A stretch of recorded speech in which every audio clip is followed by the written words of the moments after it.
إن الحمد لله نحمده ونستعينه ونستغفره ونعوذ بالله من شرور أنفسنا ومن سيئات أعمالنا من يهده الله فلا مضل له ومن يضلل فلا هادي له وأشهد أن لا إله إلا الله وحده لا شريك له وأشهد أن محمدا عبده ورسوله يا أيها الذين آمنوا اتقوا الله حق تقاته ولا تموتن إلا وأنتم مسلمون يا أيها الناس اتقوا ربكم الذي خلقكم من نفس واحدة وخلق منها زوجها وبث منهما رجالا كثيرا ونساء واتقوا الله الذي تساءلون به والأرحام إن الله كان عليكم رقيبا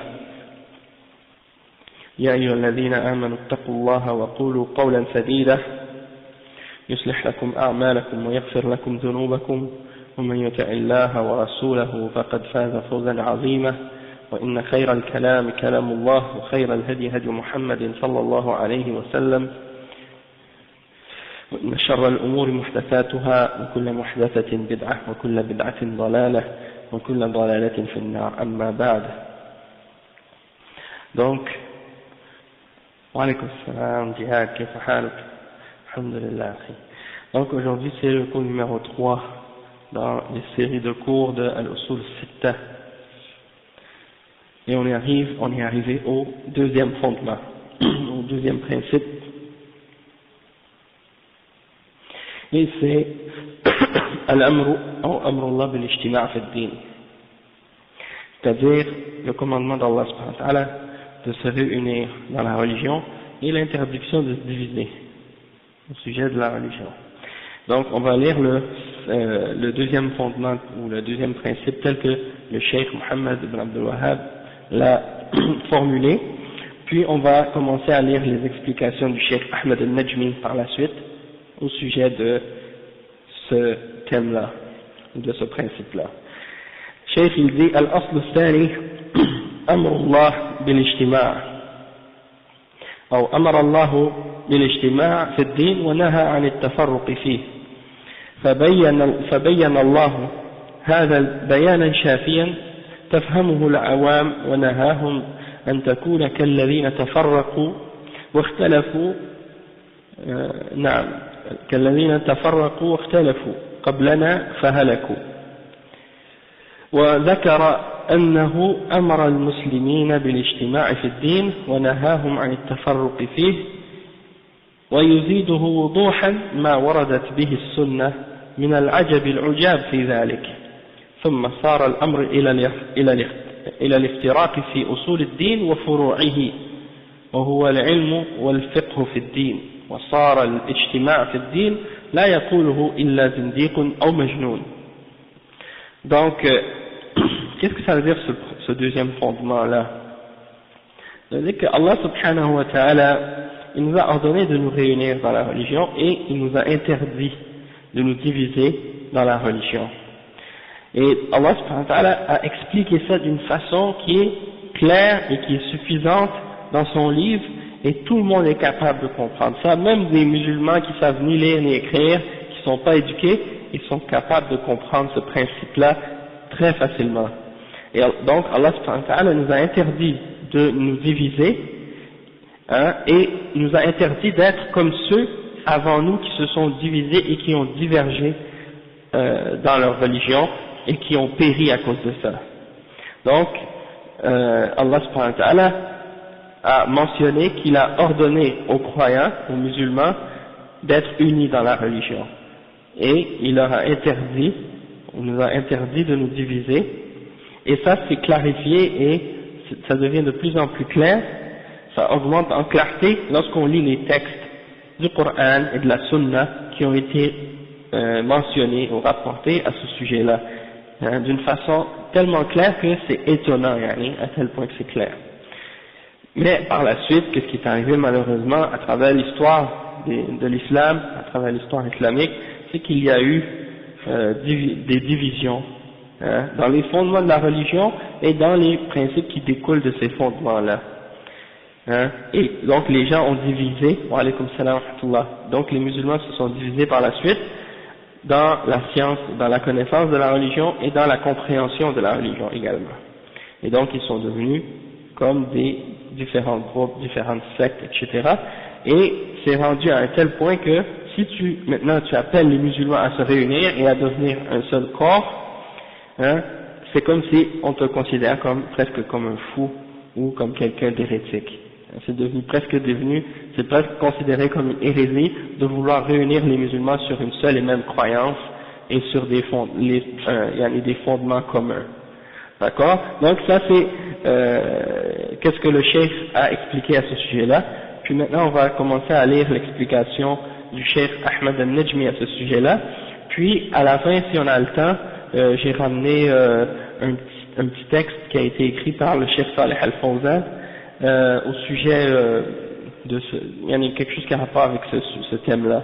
Puis si on a le temps, on mentionnera peut-être des petits versets et des hadiths qui sont mentionnés au sujet du fait d'être unis puis de ne pas se diviser, qui ont été mentionnés dans le cheikh Al-Ikhtilaf wa ma ilayh, dans le livre du cheikh Mohammed Bazmoul. Inch'Allah. Donc, on va commencer par les paroles du cheikh Ahmed al-Najmi. Il dit: أقول لقد قرن الله عز وجل الأمر بالاجتماع في الدين وعمل التفرق فيه بالعبادة وهو من العبادة، فقال جل وعلا أو جل من قائل: إن هذه أمتكم أمة واحدة وأنا ربكم فاعبدون.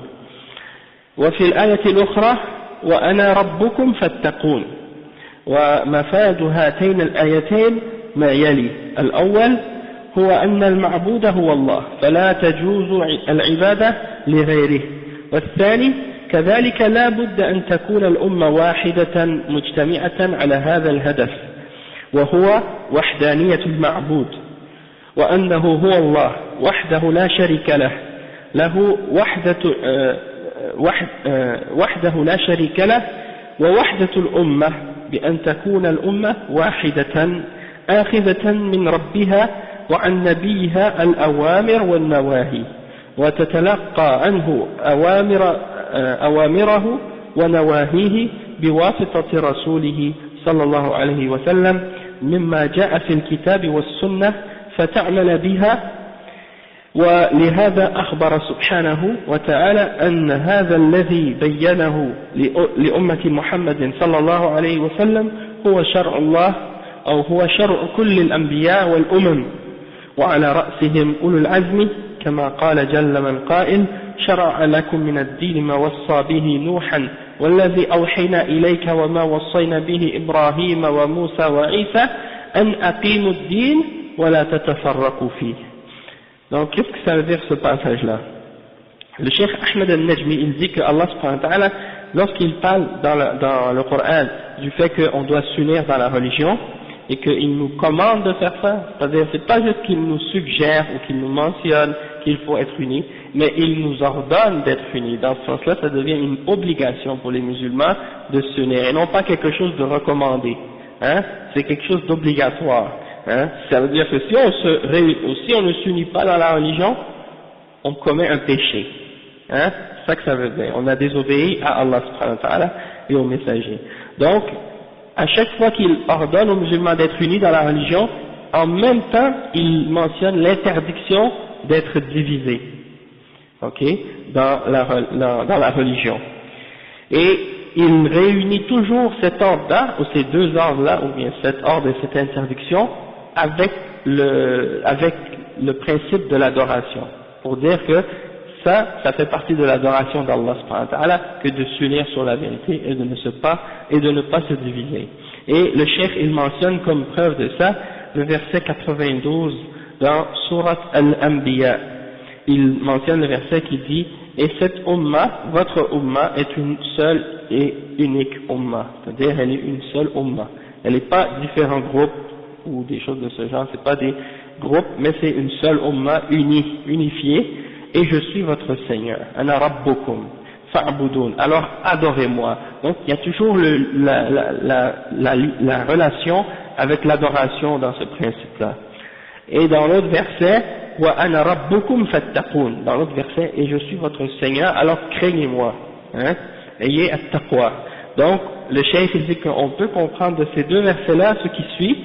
Premièrement, que Allah subhanahu wa ta'ala, c'est lui seul qui mérite notre adoration, et qu'on n'a pas le droit d'adorer autre que lui, et deuxièmement, wa alaykum salam wa rahmatullahi wa barakatuh, et deuxièmement, il faut absolument que cette umma soit une seule umma unie, et elle doit s'unir sur ce but et sur cet objectif-là, c'est-à-dire d'adorer Allah subhanahu wa ta'ala et de l'unifier dans notre adoration, c'est-à-dire de n'adorer personne d'autre que lui. Et de croire que c'est lui, Allah subhanahu wa ta'ala, et qu'il est le seul Dieu, le seul qui mérite d'être adoré et qui n'a pas d'associé, ni de partenaire dans aucun de ses droits, et de ses attributs, et de ses noms, et dans sa souveraineté, et dans son adoration. Donc, on doit croire en ça. Et l'unification de la Ummah, elle doit se faire sur ce principe-là, et sur ce but-là, et sur cet objectif-là, d'accord, d'établir l'adoration d'Allah seul et unique. Et on doit prendre les commandements et les interdictions d'Allah et de son messager, sallallahu alayhi wa sallam. Hein? On prend les ordres, c'est-à-dire les commandements, les obligations et les interdictions d'Allah subhanahu wa ta'ala et de son messager, et on les prend bien entendu par l'intermédiaire du messager, parce que c'est lui qui est venu nous transmettre la révélation, et donc c'est de lui qu'on prend la révélation de qu'est-ce qui est venu dans le Coran et dans la Sunna pour l'appliquer et pour agir selon ses principes. Et donc c'est pour ça que Allah subhanahu wa ta'ala il nous a informé que ce que le prophète Muhammad sallallahu alayhi wa sallam a expliqué ou a enseigné pour la Ummah, c'est-à-dire pour les musulmans, pour la Ummah du prophète Muhammad sallallahu alayhi wa sallam, c'est la même chose et c'est la même religion qui a été enseignée et appelée ou enseignée et expliquée par les autres prophètes qui sont venus avant lui. C'est pas une religion nouvelle ou un autre message, c'est la même base et la même religion que les autres messagers qui sont venus. Et en premier, parmi ces messagers-là et ces prophètes-là, il y a Ulul Azm, qui sont les 5 prophètes les plus importants, et Allah subhanahu wa ta'ala les mentionne dans un verset, c'est le verset 13 dans Surat Shura.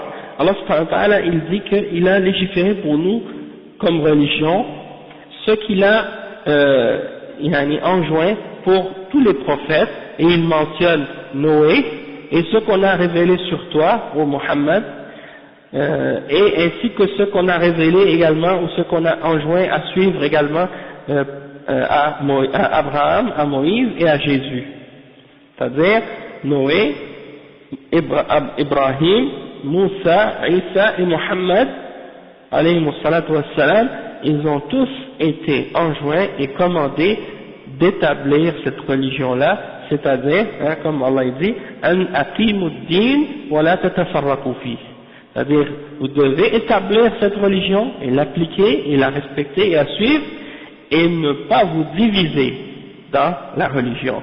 Donc, c'est pas seulement dans cette umma qu'on doit être unis, dans le sens que, quand je dis dans cette umma, dans le sens que c'est pas seulement le commandement de nous unir et de rester sur la vérité, c'est pas seulement, ça n'avait pas été commandé, c'est pas quelque chose qui a été ordonné uniquement aux musulmans, mais ça a été commandé et ordonné par Allah subhanahu wa ta'ala pour tous les croyants qui sont venus avant cette umma, c'est-à-dire par les prophètes qui ont été envoyés avant le prophète Muhammad sallallahu alayhi wa sallam. Eh bien, chacun de ces messagers-là, ils ont ordonné à leur peuple de rester unis, et ce sur quoi on doit s'unir, c'est la même chose que ce sur quoi devaient s'unir les gens qui ont cru à ces autres messagers-là, eux aussi. Donc, dans ce principe-là, c'est clair, c'est que notre religion, c'est une seule et même religion, peu importe si les prophètes sont différents, ça reste toujours que c'est le même message fondamental d'unifier Allah subhanahu wa ta'ala dans l'adoration et de respecter et d'obéir aux messagers.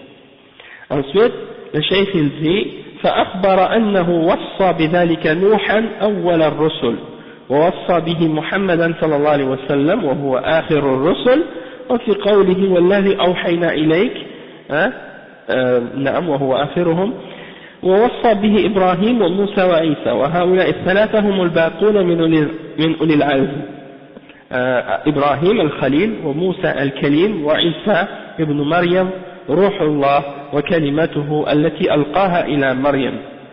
Le cheikh dit donc que, comme on a expliqué, Allah a enjoint à Noé, qui est le premier des messagers, comme il l'a enjoint à Muhammad sallallahu alayhi wa sallam, qui est le dernier des messagers, hein, et qu'est-ce qu'on a, donc Allah quand il dit Walladhi awhayna ilayk, et ce qu'on a révélé sur toi, c'est-à-dire le prophète Muhammad sallallahu alayhi wa sallam, puis donc Allah commence par mentionner le premier messager, puis ensuite le dernier, puis après il mentionne les autres parmi Ulil Azm qui sont entre ces deux-là, c'est-à-dire Ibrahim, Moussa et Isa.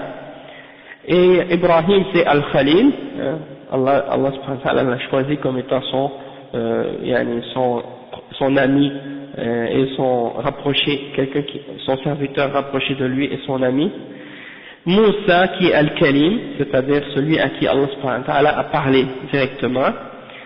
Isa ibn Maryam, c'est Jésus le fils de Marie, qui est appelé par Allah subhanahu wa ta'ala l'esprit d'Allah subhanahu wa ta'ala et sa parole qu'il a mis en Maryam, hein, parce qu'il a créé Jésus sans père par son commandement, il a dit soit et il fut, et donc il a été créé différemment des autres créatures parmi les êtres humains. Et c'est quoi cette chose-là que Allah subhanahu wa ta'ala a commandé à ces messagers-là de faire et de suivre? C'est, comme le cheikh il continue, il dit فَقَوْلُهُ أَنْ أَقِيمُوا الدِّينَ أي لله عز وجل ولا تتفرقوا فيه, c'est-à-dire d'établir la religion pour Allah subhanahu wa ta'ala et de ne pas se diviser dans la religion. هذا أمر بأن يكون الدين لله تجتمع على ذلك الأمة, فإن حصل ذلك في ذلك اختلاف فلتكن العودة إلى الله ورسوله فيما حصل فيه الاختلاف, عندئذ يحل الاختلاف يحل الاختلاف بما أمر الله به في قوله وما اختلفتم فيه من شيء فحكمه إلى الله ذلكم الله ربي عليه توكلت وإليه أنيب. وفي قوله ولو ردوه إلى الرسول وأولي الأمر منهم وأولي الأمر منهم لعلمه الذين يستنبطونه منهم. Donc le cheikh il dit que il nous a ordonné, Allah subhanahu wa ta'ala nous a ordonné que on doit se réunir et s'unifier, unifier la Ummah sur l'adoration d'Allah subhanahu wa ta'ala et sur la religion d'Allah subhanahu wa ta'ala. Toutefois, si il y a une divergence qui arrive entre nous, il faut qu'on retourne à Allah et à son messager pour essayer de régler cette divergence-là. D'accord? C'est pas comme si on laisse chaque partie ou chaque personne qui diverger dans le sens qu'il veut. Non, on appelle les gens qui ont divergé à ramener leur divergence à Allah et à son messager, c'est-à-dire au Coran et à la Sunna, pour essayer de régler cette divergence-là. Le cheikh il explique et il dit, le verset 10 dans Surat Ash-Shura, qui dit, et si vous divergez en quoi que ce soit au sujet de la religion, alors ramenez-le, ou son jugement appartient à Allah. فحكمه إلى الله وما اختلفتم فيه من شيء فحكمه إلى الله. Donc, quoi que ce soit, peu importe le sujet sur lequel vous divergez, ramenez-le à Allah. Allah va juger à son sujet. Donc, Allah va juger à son sujet, c'est-à-dire on le ramène au Coran pour trouver le verdict ou la vérité que Allah a révélé à ce sujet-là. Et voilà, Allah subhanahu wa ta'ala, mon Seigneur, c'est sur lui que je mets ma confiance, c'est en lui que je mets ma confiance et c'est vers lui que je retourne en repentance. وفي قوله ولو ردوه إلى الرسول, et s'il l'avait ramené ou renvoyé au messager, et à ceux d'entre eux qui détiennent le commandement parmi eux, ceux d'entre eux qui ont la connaissance et qui sont capables d'extraire la vérité, les verdicts des textes, eux ils auraient su quoi faire avec cette information-là. Donc, c'est-à-dire que ramener les choses au messager, c'est-à-dire ramener les choses à la sunna du messager, sallallahu alayhi wa sallam, après sa mort, et aux ulama qui connaissent mieux que les autres musulmans les règles du Coran et de la sunna. C'est quoi le mérite, ou c'est quoi la caractéristique qui distingue les ulama du reste des musulmans? C'est la connaissance qu'ils possèdent. C'est ça ce qui fait la différence entre eux et nous. Parce que ce sont ceux qui ont étudié, qui ont connu cette religion-là en profondeur et en détail. Et grâce à la connaissance qu'ils ont et à la compréhension approfondie qu'ils ont de la religion, ils sont capables de répondre à des questions qui sont très précises, très difficiles, alors que la plupart d'entre nous, on ne serait même pas capable de répondre à ces questions-là à cause de notre manque de connaissance et de notre manque de compréhension de la religion. D'accord? Et ça, c'est quelque chose de nos jours, souvent beaucoup de gens ne comprennent pas. Ils s'imaginent qu'ils sont au même niveau que les ulama de l'islam. Ils s'imaginent que, juste parce qu'ils ont lu le Coran une fois, ou bien quelques fois, et puis qu'ils ont lu quelques hadiths, que ça y est, ils ont atteint le niveau des ulama, et qu'ils sont capables d'émettre des fatawas, puis de réfuter des ulama, ou de comprendre qu'est-ce que les ulama disent, et des trucs de ce genre. Alors qu'en réalité, ils n'ont rien compris encore de la religion. Ils n'ont pas encore rien étudié de la religion. Et le pire, ils ne sont même pas étudiés avec des savants. Ils ont étudié peut-être juste par eux-mêmes, dans des livres, ou des trucs de ce genre. Et ils pensent que ça y est, ils sont au niveau des savants de l'islam.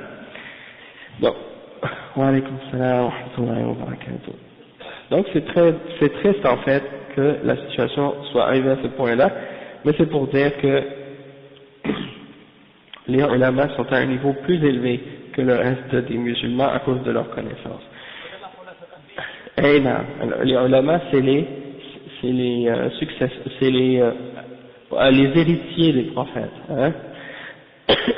Et ensuite, le cheikh il mentionne, il continue à expliquer. Hein, il dit وَلَقَدْ حَضَّ الرسول صلى الله عليه وسلم على الاجتماع وعدم التفرق بل إنه قضى على كل أسباب التفرق والاختلاف ومن تأمل الأحكام الشرعية يجد أن الرسول صلى الله عليه وسلم في تشريعاته التي تلقاها من ربه لم يدع سببا من الأسباب التي تؤدي إلى الاختلاف إلا وحسمه امتثالا لأمر الله حيث يقول واعتصموا بحبل الله جميعا ولا تفرقوا. Donc le cheikh Ahmed al-Najmi, il dit que le prophète sallallahu alayhi wa sallam également a incité les musulmans à se réunir et à ne pas se diviser. Et il a, disons, il a réglé toutes les causes qui pourraient amener les gens à se diviser et à diverger. Et n'importe quelle chose qui pouvait amener les gens à diverger ou à se diviser, eh bien le prophète sallallahu alayhi wa sallam l'a, disons, il a réglé ce problème qui pouvait causer cette division-là. Et il a traité de ce sujet-là pour l'éliminer. Donc, le cheikh il dit que quiconque médite et observe comme il faut les règles de la charia, il va s'apercevoir que le prophète sallallahu alayhi wa sallam, dans toutes ses législations qu'il a reçues pour son Seigneur, d'Allah subhanahu wa ta'ala, eh bien, il n'a rien laissé des causes qui amènent vers la divergence et la division, sans qu'il l'ait réglé et qu'il l'ait éliminé. Et il a fait ça pour mettre en application le commandement d'Allah subhanahu wa ta'ala lorsque Allah a commandé dans le verset 103 dans sourate Al-An'am wa'tasimu bihablillahi jami'an wa la tafarraqu, c'est-à-dire accrochez-vous tous au câble d'Allah subhanahu wa ta'ala et ne vous divisez pas. Donc ça c'est un ordre de nous unir sur le câble d'Allah, c'est-à-dire de nous accrocher fermement au Coran et à la Sunna, tous ensemble et de ne pas se diviser. Non, donc ça c'est les moyens de rester unis. Il y a un verset aussi que le cheikh n'a pas mentionné, c'est le verset qui dit Ya ayyuhalladhina amanu ati'u Allah wa ati'u ar-rasul wa ulil amri minkum fa in tanaza'tum fi shay'in farudduhu ila Allah wa ar-rasul in kuntum tu'minuna billahi wal yawmil akhir dhalika khayrun wa ahsanu ta'wila. C'est-à-dire que Allah subhanahu wa ta'ala il dit oh vous qui avez cru, obéissez à Allah et obéissez aux messagers et à ceux d'entre vous qui détiennent le commandement. Et si vous divergez en quoi que ce soit, ramenez-le à Allah et à son messager si vous êtes vraiment croyant à Allah et au jour dernier. Et ce sera une meilleure conclusion pour vous et une meilleure compréhension ou une meilleure interprétation. Donc ça c'est au sujet de comment régler les sujets de divergence. Et ça on va y revenir Inch'Allah. Ensuite le cheikh il mentionne aussi comme verset وأن هذا صراطي مستقيما فلا تتبعوه وأن هذا صراطي مستقيما فاتبعوه ولا تتبعوا السبل فتفرق بكم عن سبيله ذلكم وصاكم به لعلكم تتقون.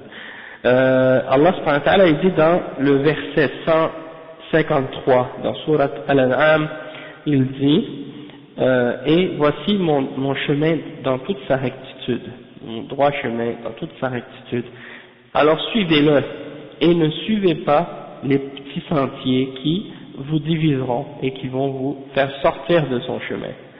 D'accord? Et voilà ce en quoi Allah subhanahu wa ta'ala vous a enjoint vous a ordonné de suivre si réellement ou bien dans le but que vous atteigniez at-taqwa, c'est-à-dire que vous ayez la crainte en Allah subhanahu wa ta'ala. Et il y a beaucoup d'autres versets comme le cheikh il le dit mais il les mentionne pas. Il dit il a ghayri dhalika min al-ayat. Peut-être on peut en mentionner quelques-uns. Parmi ces versets là le cheikh Mohamed Bazmoul il mentionne quelques-uns, il dit il mentionne l'exemple que les gens du livre par exemple ils ont divergé après avoir reçu la connaissance et les preuves claires et Allah subhanahu wa ta'ala mentionne que ça c'est mauvais et de ne pas suivre cet exemple là. Il dit وَمَا اخْتَلَفَ فِيهِ إِلَّا الَّذِينَ أُوتُوهُ مِنْ بَعْدِ مَا جَاءَتْهُمُ الْبَيِّنَاتُ بَغْيًا بَيْنَهُمْ. Ceux qui ont divergé, ils ont divergé يعني وَمَا اخْتَلَفَ فِيهِ ceux qui ont divergé, ils ont divergé après avoir reçu les preuves claires par jalousie entre eux. وما اختلف الذين أوتوا الكتاب إلا من بعد ما جاءهم العلم بغيا بينهم. Et les gens du livre, ceux qui ont reçu le livre avant nous, ils n'ont divergé qu'après que la science leur soit venue, par jalousie entre eux. ولا تكونوا كالذين تفرقوا واختلفوا من بعد ما جاءهم البينات. Et ne soyez pas comme ceux qui se sont divisés, qui ont divergé après que les preuves claires leur soient venues. Ça c'est le verset 105 dans Surat Al-Imran. Ensuite Allah subhanahu wa ta'ala, le cheikh mentionne un autre verset dans lequel Allah subhanahu wa ta'ala a dit وَلَقَدْ آتَيْنَا بَنِي إِسْرَائِيلَ الْكِتَابَ وَالْحُكْمَ وَالنُّبُوَّةَ وَرَزَقْنَاهُمْ مِنَ الطَّيِّبَاتِ وَفَضَّلْنَاهُمْ عَلَى الْعَالَمِينَ وَآتَيْنَاهُمْ بَيِّنَاتٍ مِنَ الْأَمْرِ فَمَا اخْتَلَفُوا إِلَّا مِنْ بَعْدِ مَا جَاءَهُمُ الْعِلْمُ بَغْيًا بَيْنَهُمْ إِنَّ رَبَّكَ يَقْضِي بَيْنَهُمْ يَوْمَ الْقِيَامَةِ فِيمَا كَانُوا فِيهِ يَخْتَلِفُونَ. Et nous avons donné aux fils d'Israël le livre, la sagesse et la prophétie, et on leur a donné comme subsistance toutes bonnes choses, et on les a préférés à tous les mondes, et sur tous les autres parmi les mondes, et nous leur avons donné des preuves claires de l'ordre, mais ils ne se sont divisés que après que la science leur soit arrivée, par jalousie entre eux. Hein, et Allah certes va juger entre eux au jugement dernier sur ce sur quoi ils ont divergé. Ça c'est le verset 16 et 17 dans Surat Al-Jathiyah. Naam, donc Al-Jathiyah, naam. Et également, il y a de la divergence qui peut arriver entre les croyants. Toutefois, Allah, il guide parmi eux ceux qui cherchent la vérité. Hein, ceux qui cherchent parmi les musulmans la vérité. Tant qu'ils recherchent la vérité d'Allah subhanahu wa ta'ala. Comme dans le verset 213, dans Surat Al-Baqarah, c'est un long verset, qui dit فَهَدَى اللَّهُ الَّذِينَ آمَنُوا لِمَا اخْتَلَفُوا فِيهِ مِنَ الْحَقِّ بِإِذْنِهِ. Allah subhanahu wa ta'ala a guidé ceux qui ont cru, hein, parmi ceux qui ont divergé, Allah a guidé ceux qui ont cru, hein, au sujet, Allah a guidé ceux qui ont cru à propos de ce sur quoi ils ont divergé, hein, parmi les choses qui ont rapport avec la vérité, par sa permission. Donc il a guidé par sa permission ceux qui ont cru au sujet de ce sur quoi ils s'étaient divisés ou ce sur quoi ils avaient divergé. Celui qui cherche donc la vérité, quand il y a un sujet de divergence, celui qui cherche vraiment la vérité, Allah subhanahu wa ta'ala va le guider vers la vérité. C'est ça que ça veut dire. Après, il mentionne dans le verset وَمَا أَنزَلْنَا عَلَيْكَ الْكِتَابَ إِلَّا لِتُبَيِّنَ لَهُمُ الَّذِي اخْتَلَفُوا فِيهِ. Allah subhanahu wa ta'ala dit dans le verset 64 dans Surat Al-Nahl, et nous n'avons fait descendre le livre sur toi que pour que tu leur clarifies les choses sur lesquelles ils ont divergé. Donc ça veut dire que la révélation est venue pour clarifier les sujets de divergence, pas pour que chaque personne qui a une divergence reste sur sa position. Il mentionne également un autre verset, le verset 10 dans Surat Shura, on l'a déjà lu, وَمَا اخْتَلَفْتُمْ فِيهِ مِنْ شَيْءٍ فَحُكْمُهُ إِلَى اللَّهِ. On a mentionné ça. Puis il y a beaucoup d'autres versets également qui sont mentionnés, qu'on a déjà mentionnés aussi. Et Allah subhanahu wa ta'ala, il dit par exemple وَلَا تَكُونُوا مِنَ الْمُشْرِكِينَ مِنَ الَّذِينَ فَرَّقُوا دِينَهُمْ وَكَانُوا شِيَعًا كُلُّ حِزْبٍ بِمَا لَدَيْهِمْ فَرِحُونَ. Ne soyez pas parmi les mouchriquines, parmi ceux qui ont divisé leur religion et qui sont devenus des sectes. Chacun d'entre eux se réjouit, ou chacune d'entre elles se réjouit de ce qu'elle possède. Et également le verset qui dit إِنَّ الَّذِينَ فَرَّقُوا دِينَهُمْ وَكَانُوا شِيَعًا لَسْتَ مِنْهُمْ فِي شَيْءٍ. Ceux qui ont divisé leur religion et qui sont devenus des sectes, tu n'as rien à voir avec eux. Ça c'est le verset 159 dans Surat Al-An'am. Donc tout ça c'est des versets pour nous montrer que la division et la divergence dans la religion c'est quelque chose qui est blâmable. Ensuite le chiffre. Naam. Naam. Naam. اليهود والنصارى وغيرهم. نعم. أي نعم. أي نعم. هذه سنة الله في خلقه. ولكن comme on dit وما يزالون مختلفين إلا من رحم ربك. Ça c'est un autre verset. ولذلك خلقهم. C'est-à-dire ils continueront toujours à diverger ou à être divergents entre eux, sauf ceux qui ont eu la miséricorde de leur Seigneur. إلا من رحم ربك ولذلك خلقهم. Donc comme Cheikh Mohamed Aman il expliquait une fois dans le dars justement de Al-Usul al-Sitta, dans les cours qu'il a donné là-dessus, qui ont été enregistrés, il expliquait que Al-Khilaf il est de deux catégories si tu veux. Il y a l'Ikhtilaf, et ça c'est par rapport au sujet de Al-Qadar, si je me souviens bien. Il y a l'Ikhtilaf qui est Kawni, Qadari, et il y a l'Ikhtilaf qui est Shara'i, qui a rapport avec dans le sens que il y a une révélation, il y a une divergence qui se produit, dans le sens que tout ce qui se produit dans l'univers, comme on a déjà appris, tout ce qui se produit dans l'univers, c'est parce que Allah l'a voulu et c'est lui qui l'a permis. D'accord?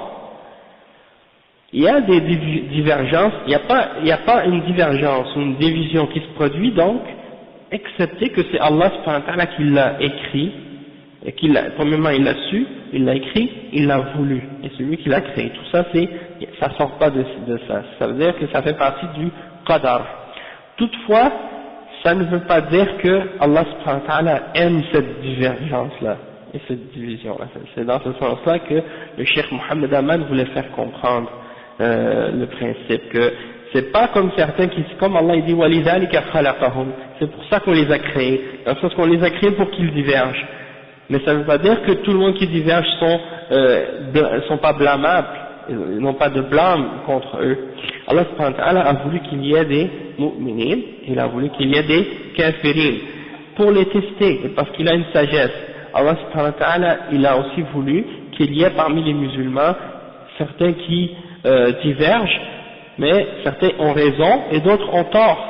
C'est pas tout le monde qui diverge qui ont raison et que chacun doit s'accrocher sur sa position sans qu'aucun blâme ne lui soit attribué. Donc, si tu diverges parce que tu veux suivre la vérité et que les autres refusent, ça c'est quelque chose de bien, mais si tu diverges et que tu t'accroches au mensonge et à la fausseté par orgueil et par fierté ou par jalousie, et que tu restes sur ta position qui est contraire à la révélation parce que comme j'ai dit, tu veux suivre tes passions, là c'est quelque chose de blâmable, d'accord, dans ce sens-là. Wallahu a'lam. Après le cheikh dit وقوله ويزيده وضوحا ما وردت به السنة من العجب العجاب في ذلك. أقول الأدلة في السنة منها قوله نبر الله امرأ سمع مقالتي فوعاها وحفظها وبلغها فرب حامل فقه إلى من هو أفقه منه. ثلاث لا يغل عليهن قلب مسلم إخلاص العمل لله ومناصحة أئمة المسلمين ولزوم جماعتهم فإن الدعوة تحيط من وراءهم. Ok, ça c'est un hadith qui est rapporté par Tirmidhi dans Kitab al-Ilm et également par Abu Daoud dans Kitab al-Ilm et aussi par Ibn Majah dans Kitab al-Manasik rahimahumullah et l'imam Ahmad dans al-Musnad et l'imam al-Darimi et donc c'est ça. D'après ce que je comprends, il est sahih, parce qu'il dit qu'il est dans Sahih al-Jami' al-Saghir, volume 2, page 1145. Donc, il est sahih. Et puis dans Sahih al-Targhib al-Tarhib. Qu'est-ce que ça veut dire ce hadith? Ça veut dire, il y a des passages que je ne pourrais pas traduire, par exemple. Comme si Allah subhanahu wa ta'ala, le prophète sallallahu alayhi wa sallam, il fait un dua pour celui qui a entendu sa parole et qui l'a compris, qui l'a mémorisé et qui l'a transmis, tel qu'il l'a entendu. Parce qu'il est possible que quelqu'un qui transporte le fiqh, qui transporte quelque chose qui a rapport avec le ilm, il la transmette à quelqu'un qui a plus de ilm ou plus de compréhension que lui. Et il dit qu'il y a trois choses, que le cœur d'un musulman, s'il la suit, ne va pas, il va pas se dévier ou quelque chose comme ça. Wallahu a'lam, si j'ai bien compris, c'est la sincérité pour Allah dans l'action, de donner le bon conseil aux dirigeants des musulmans et de s'accrocher à leur jama'a, c'est-à-dire de rester avec leur groupe, c'est-à-dire de s'accrocher au groupe des musulmans qui sont avec leurs dirigeants, donc rester avec leurs dirigeants, ne pas se séparer, et aussi la dernière partie du hadith فَإِنَّ الدَّعْوَةَ تُحِيطُ مَنْ وَرَاءَهُمْ. C'est cette partie-là que j'ai pas compris comme il faut. Donc je vais passer par-dessus, puis après il dit وَمِنْهَا قَوْلُهُ مَنْ أَتَاكُمْ وَأَمْرُكُمْ جَمِيعٌ عَلَى رَجُلٍ وَاحِدٍ يُرِيدُ أَنْ يَشُقَّ عَصَاكُمْ أَوْ يُفَرِّقُ جَمَاعَتَكُمْ فَاقْتُلُوهُ. Le prophète sallallahu alayhi wa sallam a dit, si quelqu'un vient et il essaie de vous diviser alors que vous êtes réunis autour d'un seul homme et qu'il veut briser votre bâton, c'est une expression pour dire il veut briser le bâton de l'autorité de ce dirigeant-là et diviser votre groupe ou votre jama'a, alors tuez-le. Ça c'est un hadith qui est rapporté par l'imam Muslim et An-Nasa'i et Abu Daoud. Et ça a rapport avec le fait de tuer les Khawarij, dans le sens que quand quelqu'un appelle à désobéissance aux dirigeants et à se séparer de son autorité ou à rejeter son autorité et son obéissance, parce que c'est ça qui divise le corps des musulmans, d'accord? Et c'est ça la da'wah des Khawarij qui sont venus pour dire on ne doit pas l'obéir s'il fait des péchés et on doit prendre les armes contre lui. Donc ils ont commencé à combattre les dirigeants et ça a fait de la division entre les musulmans et donc le prophète sallallahu alayhi wa sallam a interdit que des choses comme ça se produisent. Et il y a une note du cheikh Muhammad ibn Hadi al-Madkhali en bas de page ici qui dit Al-amru bil-qatl huna huwa liman kharaja an ta'ati as-sultan wa shaqqa 'asa al-muslimin wa radiya bit-tafriq li jama'atihim فالذي يقوم بقتلهم هو السلطان أو نائبه وذلك بعد إقامة الحجة والبرهان على المعاند فإن تاب وإلا قتل حدا. Le cheikh il dit il met une note pour clarifier un petit point à ce sujet-là, quand le prophète sallallahu alayhi wa sallam a dit si quelqu'un vient pour vous diviser alors que vous êtes unis, alors tuez-le. Et dans une autre narration, ça dit faqtuluhu ka'inan man kan, c'est-à-dire tuez-le peu importe qui il est, hein? Ça veut dire même s'il est un homme important ou qu'il est d'une telle famille ou d'une telle origine, peu importe qui il est, son statut, s'il essaie de vous diviser, de diviser ou de rejeter l'autorité du dirigeant, tuez-le. Et le chef il dit que le commandement ici ou l'ordre de l'exécuter, c'est pour celui qui est sorti de l'obéissance du dirigeant. Il a rejeté son obéissance et son autorité et il brise le rang des musulmans et il est satisfait de la division des musulmans, du corps des musulmans. Donc celui qui doit l'exécuter, c'est qui? C'est le dirigeant lui-même ou son représentant, celui qui le représente. Et ça c'est après avoir établi contre lui les preuves, hein, pour celui qui persiste dans son égarement, hein, qu'on ait établi contre lui la preuve. Et s'il se repent, on accepte sa repentance. Et s'il refuse de se repentir, là il sera exécuté. Ça c'est au sujet de celui qui veut diviser les musulmans. Ensuite, le cheikh il dit ومنها حديث افترقت اليهود على 71 فرقة وافترقت النصارى على 72 فرقة وستفترق هذه الأمة على 73 فرقة كلها في النار إلا واحدة قالوا من هي يا رسول الله قال هم الذين على مثل ما أنا عليه اليوم أو ما أنا عليه وأصحابي. Après le cheikh il mentionne le hadith du prophète sallallahu alayhi wa sallam qui dit les juifs se sont divisés en 71 sectes, les chrétiens se sont divisés en 72 sectes et cette umma se divisera en 73 sectes, elles seront toutes dans le feu de l'enfer excepté une. Ils ont dit et c'est laquelle ô messager d'Allah? Il a dit c'est celle qui est sur ce que moi-même je suis aujourd'hui ainsi que mes compagnons. Mais dans cette narration là il n'y a pas la mention de aujourd'hui. C'est juste ceux qui suivent ce que je suis moi-même ainsi que mes compagnons. Et donc, il y a beaucoup d'autres preuves à ce sujet-là aussi. Ça, c'est une des preuves qui montre que c'est pas tout le monde qui se divise qui est sur la vérité. Okay? Il faut qu'il y en ait il y en a un seul qui est sur la vérité, les autres sont dans l'égarement, et il a clarifié qui ils sont. Ça, c'est rapporté par Abu Daoud dans le Kitab al-Sunnah, et Al-Albani il a dit que c'est un hadith sahih, hasanun sahih. Il est rapporté également par l'imam Ahmed dans sa Musnad, dans Musnad al-Shamiyin, Bab hadith Muawiyah ibn Abi Sufyan. Et il est rapporté également par l'imam al-Darimi dans le Kitab al-Sir, Bab fi iftiraq hadhihi al-Ummah. Toutes ces riwayat sont rapportées selon Muawiyah ibn Abi Sufyan. Il est rapporté également selon l'imam Ibn Majah, par l'imam Ibn Majah dans son Sunan dans Kitab al-Fitan, ou Bab al-Iftiraq al-Umam. Et l'imam al-Albani, il a rapporté que c'est un hadith, celui-là est sahih. Et regardez aussi dans Sahih Ibn Majah, vous allez voir. Et أخرجه الإمام أحمد كذلك في مسنده في كتاب مسند المكثرين عن الصحابي الجليل أنس بن مالك رحمه الله. Et toutes ces riwayat, elles sont rapportées avec le terme al-jama'a au lieu de ما أنا عليه اليوم.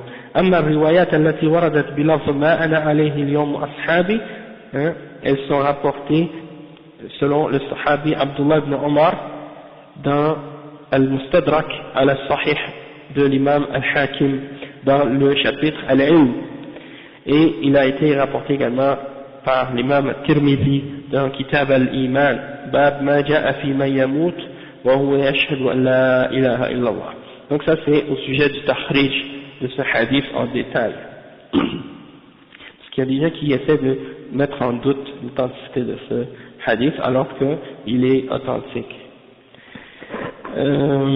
Ensuite le cheikh dit وقوله ثم صار الأمة أو الأمر ثم صار الأمر إلى أن الافتراق في أصول الدين وفروعه هو العلم والفقه وصار الاجتماع في الدين لا يقول به أو لا يقوله إلا زنديق أو مجنون.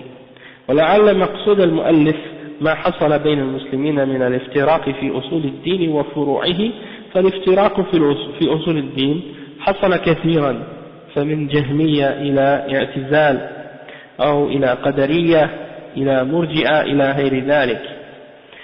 وكذلك الافتراق في الفروع، فمن حنفية إلى مالكية إلى شافعية إلى حنابلة وظاهرية. هذا الافتراق في الفقه الإسلامي لا يعد افتراقا، بل هو مجال لتنوع الأفهام واختلافا في المسائل التي يسوغ فيها الاجتهاد. ليس هذا بعيب ولا نقص، ولكن العيب والنقص هو ترك الدليل لقول الإمام، هذا هو الذي يذم صاحبه ويلام. Le cheikh il dit, puis par la suite, parce qu'au début j'avais peut-être mal expliqué ou j'avais mal lu ce passage-là de l'imam Muhammad ibn Abdul Wahhab, il dit, puis par la suite il y a eu les divisions dans les fondements de la religion et dans les principes qui découlent des fondements. Et quand je dis les choses qui découlent des fondements, c'est traduit par le mot furu', mais ça je le dis souvent parce que c'est difficile à traduire le terme usul wa furu'. Usul c'est quoi? C'est les fondements, les bases, et furu' c'est qu'est-ce qui est construit par-dessus ces bases-là. Qu'est-ce qu'on construit par-dessus, ok? Donc, quand on dit par exemple furu', c'est comme on dirait que usul, ce serait le tronc d'un arbre, puis furu', ce serait les branches, ok? C'est ça, parce que furu', c'est ça que ça veut dire, c'est les fara', c'est une partie, une branche de quelque chose, d'accord? Allahu a'lam yani. Le point c'est que beaucoup de gens se mélangent quand on parle de usul et de furu'. Et ça, il y a des ulama qui ont expliqué ce principe-là, comme par exemple Ibn Taymiyyah, il l'a clarifié. C'est que les Mu'tazila, ou certains parmi les gens de Kalam, ils ont divisé la religion en deux, usul et furu'. Mais ils ont fait une erreur à ce sujet-là. Parce qu'ils ont considéré que usul, c'est uniquement la aqida. Et le furu' c'est uniquement les règles d'ahkam et d'ibadat et de fiqh. Ils ont divisé ça de cette façon-là. Et ça c'est incorrect. Comme Ibn Taymiyyah l'a expliqué dans plusieurs livres, il a dit que c'est pas comme ça qu'il faut diviser la chose. Il a dit, dans l'aqida et dans les règles de la sharia, il y a des usul et il y a des furu'. Ok? Et dans l'aqida, il y a des usul, il y a des furu', et dans les ahkam, il y a des usul, il y a des furu' aussi, dans ce sens-là. Donc c'est pas tout ce qui est dans l'aqida qui est usul, et seulement usul dans l'aqida, et furu' c'est seulement ahkam. Parce qu'il y a des choses dans les ahkam, si tu les rejettes, c'est comme si tu as rejeté un fondement. Dans le sens que si quelqu'un, par exemple, il dit, moi je ne crois pas en l'obligation de la salat, C'est pas dans la aqidah la salat. Mais si tu la rejettes, tu as rejeté une chose qui fait partie de la religion, et donc, ça c'est un fondement, et donc, c'est kufr de rejeter quelque chose qui est obligatoire. Ou bien, tu dis que, par exemple, zina c'est halal.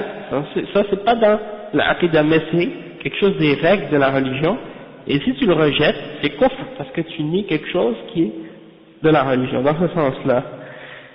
Ok, ça c'est juste à ce point-là. Puis le cheikh il dit, donc Mohammed Abdul Wahhab il dit que il y a eu la division dans les deux, dans le soul et dans le furu'.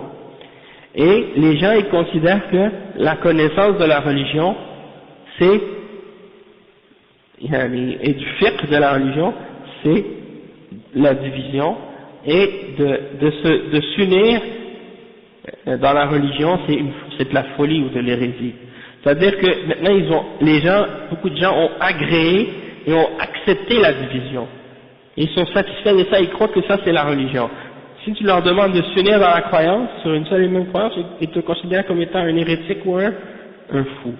Et le cheikh il dit que c'est bien possible que ce que le cheikh Mohammed Abdul Wahhab veut dire en parlant de ça, il parle de qu'est-ce qui est arrivé à travers les siècles de l'islam, des divergences dans les fondements et dans qu'est-ce qui découle de ces fondements-là dans la religion, comme par exemple les divisions parmi les sectes des Jahmiyyah, qui ont nié les noms et les attributs d'Allah, et les Mu'tazila, qui ont nié les attributs d'Allah, et les Qadariyya, qui ont nié Al-Qadar, la prédestination, et les Murji'a, qui ont dit que tu n'as pas besoin de faire des actions pour être croyant, la foi ça n'a pas rapport avec les actions, que tout le monde a une foi égale, pareille, peu importe leurs actions. Donc ça c'est les Murji'a. Et il y a aussi les Asha'ira et beaucoup d'autres sectes, les Khawarij, tout ça c'est des divergences dans la religion, et ça fait partie des sectes et des gens qui ont dévié dans la religion. Ok, donc le cheikh dit ça se pourrait bien que ce soit ça. Et pourquoi je dis que les gens d'aujourd'hui, beaucoup d'entre les musulmans ont accepté la division? C'est ça que tu trouves de plus étrange aujourd'hui dans l'attitude des gens de Bid'ah et des Hizbiyyin aujourd'hui. Je vais vous expliquer des exemples, peut-être ça va vous aider à voir leurs contradictions. Les soufis, vous savez, les soufis sont divisés en une centaine de turuq. Et chaque tariqa, il a ses règles et son wird et sa façon de pratiquer le soufisme différente de l'autre. Pourtant, ils s'acceptent tous les uns les autres. Il n'y a pas une tariqa qui dit ceux-là sont pas bons, suivez-les pas, ou ceux-là sont égarés, ou des trucs comme ça. Ils s'acceptent tous, malgré leurs divergences, malgré qu'ils sont tous en désaccord entre eux, même que ils ne sont pas capables de ramener aucune preuve pour défendre leur position par rapport au Coran et à la Sunna, mais ils s'excusent tous dans leur fausseté, dans leur mensonge, et ils s'acceptent tous entre eux. D'accord? Donc c'est pour dire qu'ils sont d'accord avec la divergence. Même dans les croyances, entre les soufis, il y a plein de divergences dans les croyances entre eux, entre une tariqa et une autre.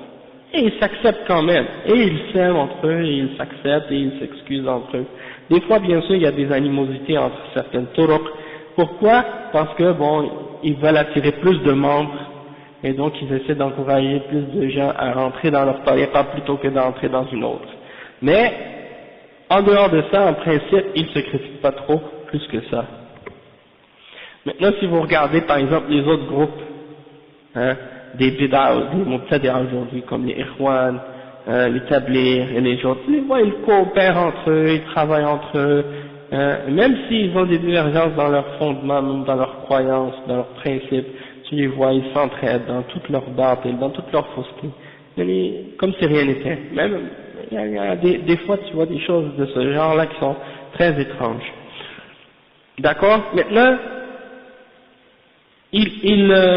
par exemple, regardez maintenant comment ils agissent envers les salafis. Quand les gens qui suivent les ulama, qui suivent le Coran et la Sunna, et la compréhension des salaf salih, quand on leur dit par exemple, ou quand on leur montre qu'ils ont une position ou une croyance ou une pratique qui est contraire au Coran et à la Sunna, comme par exemple de faire al-Mawlid, al-Nabawi, ou bien par exemple l'interdiction de faire par exemple l'interdiction de raser la barbe, ou bien par exemple l'interdiction de faire des photos, ou l'interdiction de la musique. Là, automatiquement, ils disent ah mais vous divisez les musulmans, vous pensez que vous êtes les seuls qui êtes sur la vérité, hein. Ils disent vous acceptez pas la divergence, vous acceptez pas les opinions des autres, hein, des choses de ce genre. Alors que Allah subhanahu wa ta'ala nous ordonne de nous unir et de ne pas nous diviser. Nous on appelle les gens à s'unir et de se regrouper. Eux ils disent il faut pas parler de ça parce que ça divise les musulmans. On va juste parler des choses qui vont nous unir, soi-disant. Donc soi-disant eux ils veulent unir les musulmans sans les diviser. Mais de quelle façon? C'est en ne parlant pas de qu'est-ce qui est dit dans le Coran et dans la Sunna de la vérité qui vient d'Allah subhanahu wa ta'ala. Tandis que nous on dit oui, on veut unir la Ummah et réunir les musulmans et être une seule Ummah comme Allah nous ordonne d'être une seule Ummah.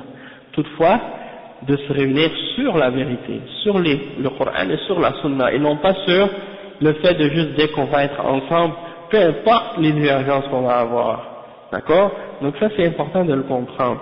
Et eux maintenant ils sont en train de dire il ne faut pas critiquer les soufis, il ne faut pas critiquer les chiites, il ne faut pas critiquer les khawarij, il ne faut pas critiquer les qadariya ou les mu'tazila ou les ahbash ou les autres. Ce sont tous des musulmans et il faut tous s'aimer entre musulmans, peu importe la bid'a, peu importe les erreurs, peu importe les contradictions, peu importe il faut s'excuser les uns les autres et travailler ensemble, etc., etc. Tout ça c'est des shubuhat qu'ils lancent, mais ils appliquent ça uniquement entre eux.